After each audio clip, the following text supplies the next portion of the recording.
that is deemed to be very draconian, so to speak, as many Kenyans are saying, that we are trying to, of course, roll back to, the progress that we've made so far as freedom of expression is concerned, ambiguity that is also wrapped in this particular crafting of a bill, when you're coming up, of the act itself, where you're coming to the issue of harassment, cyber harassment. I don't know. You're part of this from the beginning. Yes, yeah, absolutely. Can't you hear the public outcry about this cybercrime? Is there a misunderstanding or miscommunication? In fact, my fear... You held also a press conference regarding this? My biggest fear is even that one interviewing me right now is also misinformed and disinformed. Yeah, tell me. Tell me, yeah? I'm here to learn as well. Let me bring it from this angle. Today, I had the opportunity to interact with all the biggest YouTubers in Kenya, TikTokers, as the influencers, the social media, the social influencers in this country, who had all converged in Panari with so many young people, because they wanted to really understand what was this thing to do with computer misuse and cybercrime amendment bill. This was a bill that I know it was passed in their time in 2018. And somebody went to court. I mean, some people went to court, but the case was dismissed in around 2020.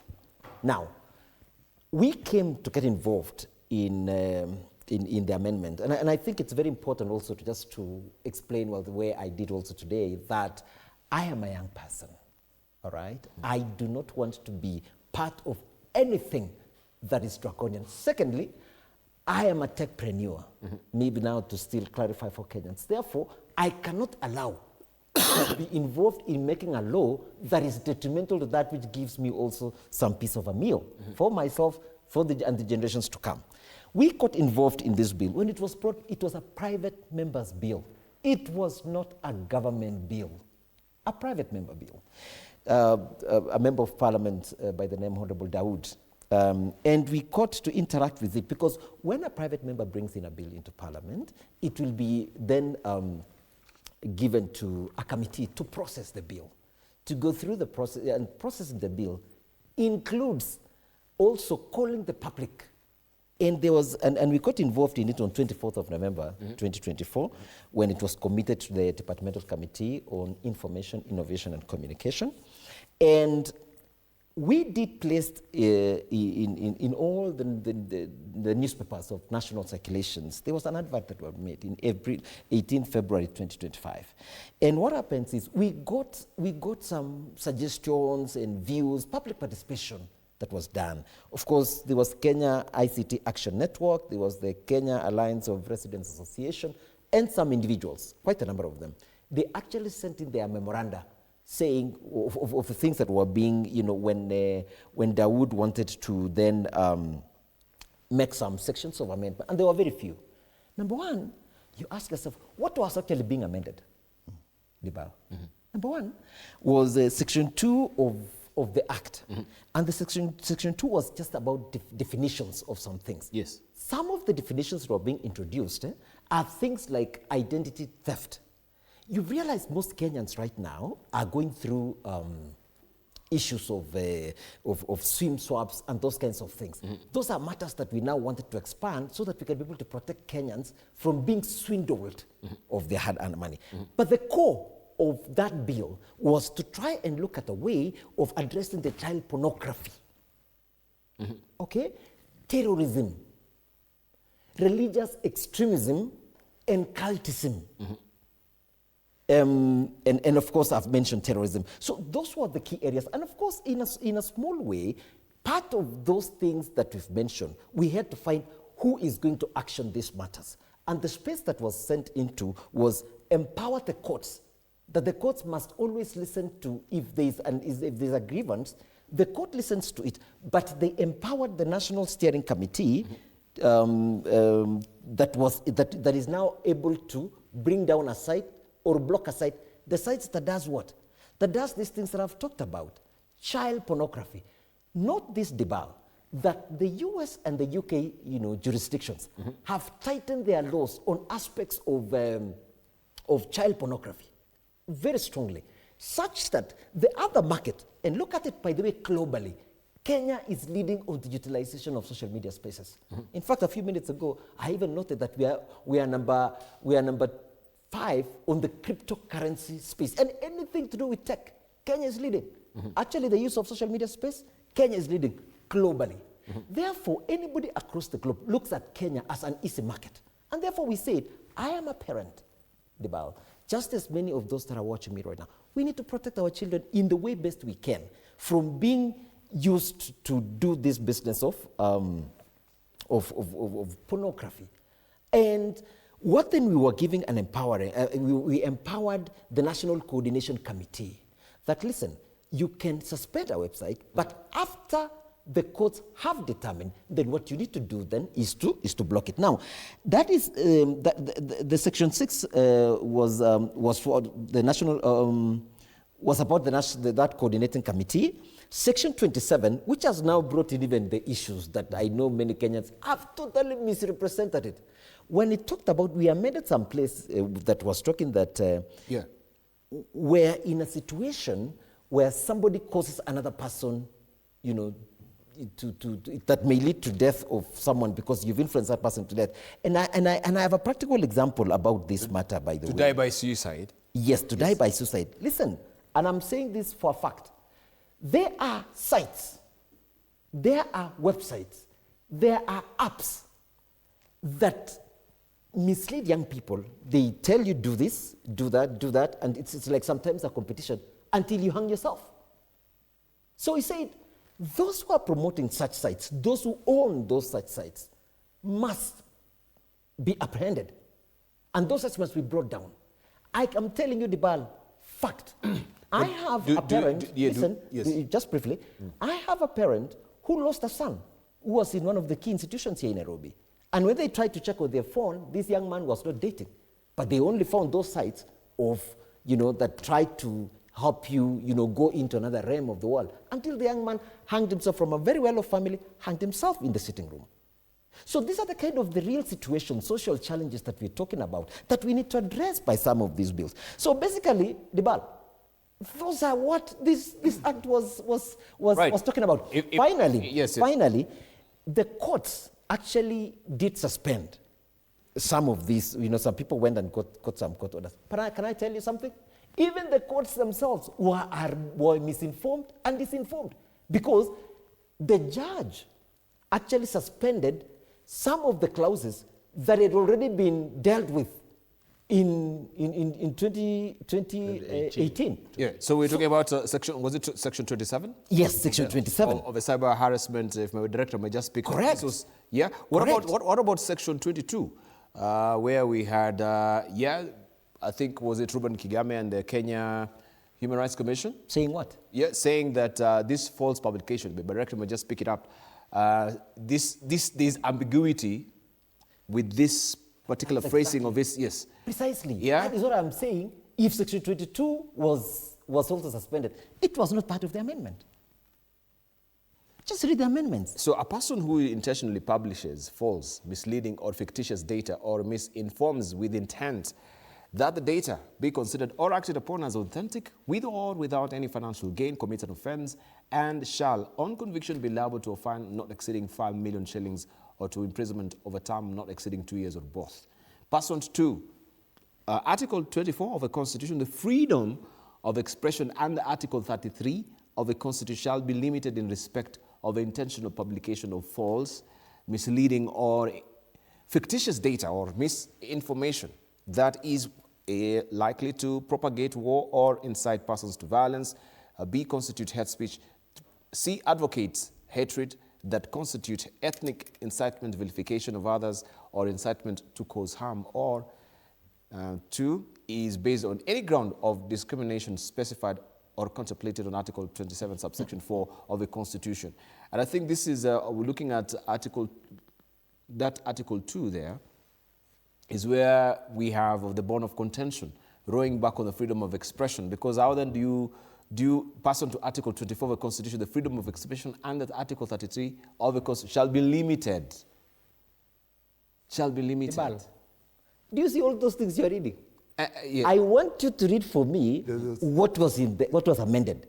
What you are talking about is the Principal Act of 2018. The only sections that were amended was 46A, Section 30, Section 27, and Section 6. And of course, Section 2. Maybe the rest of the things... Maybe it has come to bear that, we did see what was in 2018. And it's a ball of contention. Maybe as a debater, that's what I'm saying. Maybe in 2018, this was still there. And but it was not in the public. in courts. And the ruling was made very clear. You need to see the judgment of 2020 about that principal matter. It was all canvassed very well and sorted. And the courts were very clear that it is appropriate to have this law. And most of this has no contravention to any other. I mean, there was nothing wrong about it. What we are talking about, Debal, is the issue of the amended sections, which in all of those that you've mentioned, I see none. All right. Talking about 22, 24, they are not here. 27? 27 is there, but what about... Listen. But we also, the concern was... Wait, Debal. About 27, we only inserted or is likely to cause the other person to commit suicide, period. Just that. I wanted just to take a short break on this. I wanted to ask you, because even what the contention was again, the kind of fine that is being slapped here on Kenyans is very punitive. You're making everyone really walk on eggshells. That, 20 million, you know, if it is 20 million, I mean, how do you, 10 years in prison, how then do you justify such kind of fine? That was 2018. That was 2018? Correct. No, it has nothing to do with the amendment. Increase. It was increased? Here is the amendment. Here is the act, sir. Go through it. They were supposed to have been upgraded from what I picked. There is the act. Everyone is misinformed in the country. I was part of those who pressed, and I could not be able. That would not have passed me. 27, actually, the issue, if you listen to people who are, it is actually the sanctions, the fine, and so on, that people are talking very much about. Yes. And the other thing is that the information you give is likely to make somebody commit suicide. Correct. What people have been saying, how do I know that what I'm saying is likely to make the other person commit suicide? If that will be after the event, that now I gave that, and this person therefore commits suicide. How do you know it was the trigger? So it is actually... What metrics do you use to actually... let me say, the big issue, I've listened to the debate. The big issue is something that is actually vague and difficult to actually even go to court and get a ruling on, to say you can only do it afterwards, because we can't say what is likely to make somebody commit suicide. That's something you can't define, because people will behave differently with the same information. Me, when I listen to the complaint that people have, that is what actually struck me. But if you take it from the point of view that there are people who have actually committed suicide because of what they have gone through, then what we can say, to me, my reaction to all this has been, there is a point either side. On the side of the public saying this is draconian, it is bringing something that you can't go to court and say what I'm now saying is likely to make somebody commit suicide. That is vague. But if you go to the other side and say, people have gone through this and have committed suicide, how do we prevent this? My reaction would be, we may have to look at it, but there's need. Cyberbullying is a reality. So there's a need to actually look at cyberbullying. When we were discussing it, I thought we were actually addressing the issue of cyberbullying.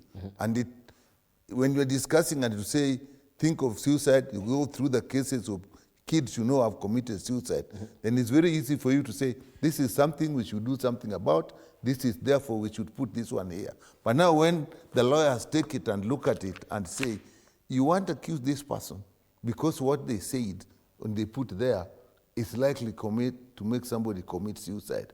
When he is doing it, how does that person know? It is different from taking a gun or taking a panga, sharpening it, and going out to kill somebody. That can be proved. But what we are just putting in you're putting in your social media, can you be quite clear? Can you be convicted that you intended for somebody to commit suicide? I think that is where the issue is and should be looked at. Thank you. But either side, there is a reason why the members acted, and there's a reason why the people who are really making, reacting very negatively, they have a point. But to their point is to a large extent that people want to say whatever they want to say about everybody else without any consequences. Indeed. Right. Can I also give my input into this? Yes, then we take a short break. My director is on my case. Yeah. Yeah, very briefly, Dibal, I want to say this. As you read in our constitution, there are some rights which the constitution has given Kenyans. And one of them is the right to express yourself. So that being the what I call the foundation of this discussion, what has happened in this bill is that if you look at the 2018 Act, I think then the problem which was being addressed was very clear. What has happened over time, we've realized that the 2018 Act might not be addressing some of the emerging new challenges. Okay. And one of them is like what you talk about, the child pornography and all that. But I think there are 2 or 3 issues which made this bill look like it's a bad bill. One of them is what they are calling the Computer Misuse and Cybercrime Coordinating Committee. I think most of the Kenyans are seeing this as a way of where this committee can actually do away with your website without even following the due process. Indeed. Due process is go to court so that the court will be able to analyze the situation and then give authorization for your website to be done away with. That's one area. The other area which is critical is the timing. You know, while this law looks very good, the timing for these amendments looks suspect. Because these amendments came after the 25th June issues, where the Gen Zs were able to mobilize themselves and they were able to come out strongly, and it's like the government was caught off guard in terms of, they could not really track them and see where is this organization coming from, how are they communicating. So Kenyans are seeing this as a way of trying to gang the young Kenyans through technology. And the third point, and is critical, is the issue that we are talking about children, protecting children. And I think from where I sit, I also ask myself, since we love these children so much, in terms of statistics, how much have been exposed to pornography and all that, as opposed to those children who are in school who cannot get capitation, those children who cannot access health care, because there are so many Kenyan children who are here, they cannot access capitation, they cannot access good health care or quality health care. So which is our worst situation? Yes. Is it these ones who are all children who cannot access capitation, or the few who are accessing pornography? So I think when you look at it from that perspective, then Kenyans have their reasons to fear these amendments. How I wish the amendments came later, after this issue of Gen Z is settled. Maybe you'll tell us. Can I summarize after we come from the break? Yes, please. We need to take a short break. We'll take a short break. When we continue, of course, on the other side of a break, we'll be looking also at party politics and what is happening within ODM, Wiper Party, and the UDA. And just to remind you, as a question, coming up, of course, in the general election in 2027, do you think UDA and ODM will come up with a coalition party and which President William Ruto will run under? We take a short break, don't go away.